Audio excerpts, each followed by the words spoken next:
భారతదేశంలో అనేక మతాలు ఉండొచ్చు, అందులో ఇబ్బంది ఏమీ లేదు. అలాగే క్రైస్తవ మతాన్ని మతంగా అసలు మేము మతంగా చెప్పటమే లేదు కదా. వస్తున్నది దేనితో? ఒక భావజాలం. ఏంటా భావజాలం? మనుషులందరూ సమానం. ఏంటా భావజాలం? దేవుని వైపుకు మరలండి. ఏంటా భావజాలం? దేవుని పిల్లలముగా మనం మారాలి. ఏంటా భావజాలం?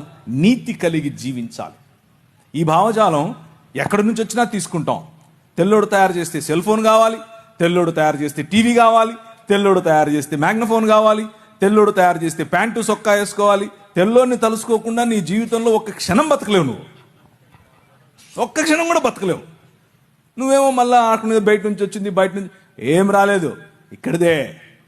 యేసుక్రీస్తు చనిపోయి తిరిగి లేచిన తర్వాత ఆయన భూ ప్రపంచమంతటిపైన రాజుగా తనను తాను ప్రకటించుకున్న తర్వాత తోమాను పంపించాడు.